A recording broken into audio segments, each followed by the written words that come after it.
It's the Frank Show. What? The Frank Show. Frank. Come on, the Frank, Frank the Show. Frank. What? What? The Frank the Show. Frank. Come on, the Frank, Frank the Show. Frank. What? The Frank, Frank the Show. Frank. Come on, Frank, Frank the Show. Frank. It's time for the show.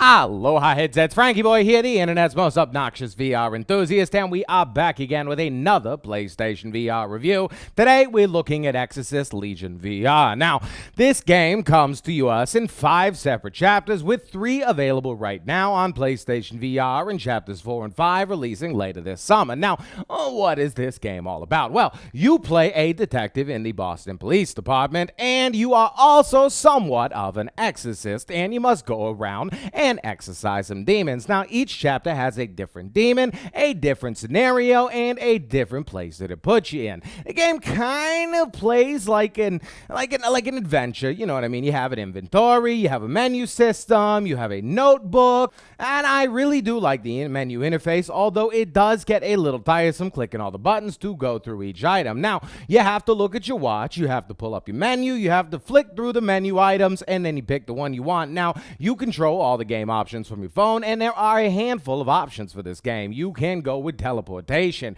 you can go with click turn, you can go with smooth movement, or you can go with a smooth turn. Now, one big gripe that I do have with this one is that regardless of your preference, you have to have comfort blinders when using smooth locomotion, which I personally am not a big fan of. Now, I understand people get sick, but I don't, and I know a lot of people that don't, and I really do hope that they update it in a further patch, and that is one thing that I've pushed since the day that I first tried this game, so hopefully they do get a patch out soon. But all that out of the way, this game plays beautifully. I mean, you can actually interact with everything in the scenes. You can open all the drawers, you can play with the pencils, you can pick up the fruit, you can pick up the papers, and each area or stage has a lot of room and a lot of little items for you to play around with. Now, most of them are around 30 minutes in length, unless you stretch your time, you spend longer, or you move your movement speed to slow, and I do have a handful of hidden items here and there, but nothing mind-blowingly out of this world. But the thing is, the quality of this gameplay is top-notch. Visually, this is probably the best thing that I've seen on PlayStation VR. I mean,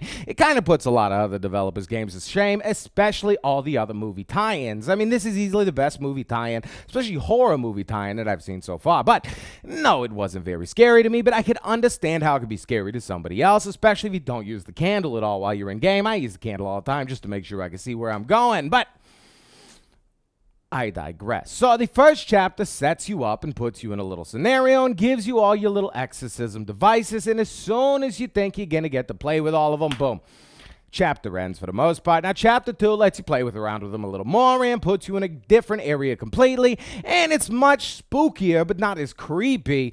And then chapter 3 is probably the best chapter that I liked out of all 3 of them. But I don't want to tell you guys too much about them. I mean, you can see it behind me. I'm not going to tell you which one is which, because the whole point of this game is playing out the experience and putting yourselves in the detective and exorcist shoes. Now, I liked my time with this one.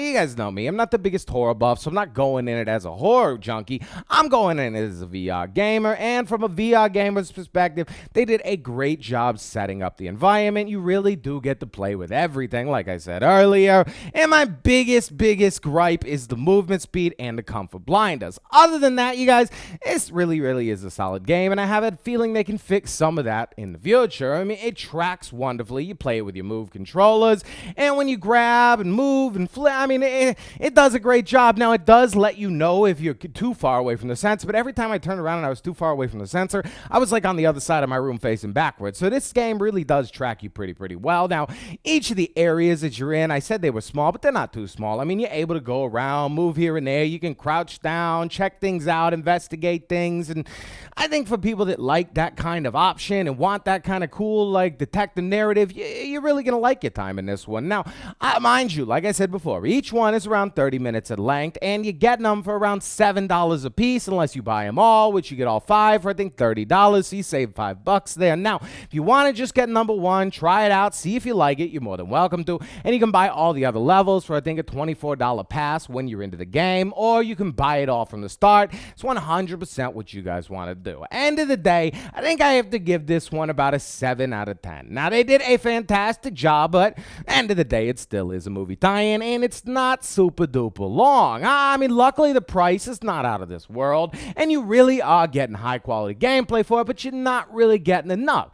You're getting a taste of something that could have been awesome. I mean, if they could have made like a VR Exorcist RPG to a certain degree, and there are certain elements to make you feel like they were trying to make an RPG in this game, then, I mean, it would have been fantastic. Building up your inventory, playing with a lot of things. I mean, it would have been nuts, but sadly, this just kind of lightly satisfies me. It's like if I was in a desert and I got one of those tiny little mini bottles of water. I mean, you want the big, the smart water, the giant one with all, but it just gave me the little tiny bottle. Now, it was enough. It made me happy. I enjoyed it. I've played it already through twice, each one, because I played it on PC. Now I played it on PSVR, and I didn't mind it all. I enjoyed my experience. I think that it creates a wonderful world. I'm just not 100% sure if you're going to want to have to buy into it right away. Now, what do you guys think? Please let me know in the comments. As always, are you going to grab it? Are you going to wait for a sale? Or are you just going to say forget about it? Please let me know below.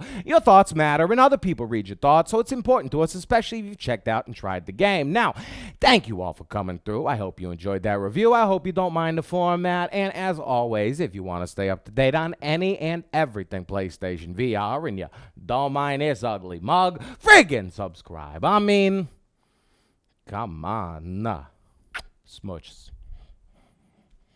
Wow. Frank, What time is it? Wow. Frank, What time is it? Wow. Frank, What time is it? What? It's time for the Frank Show.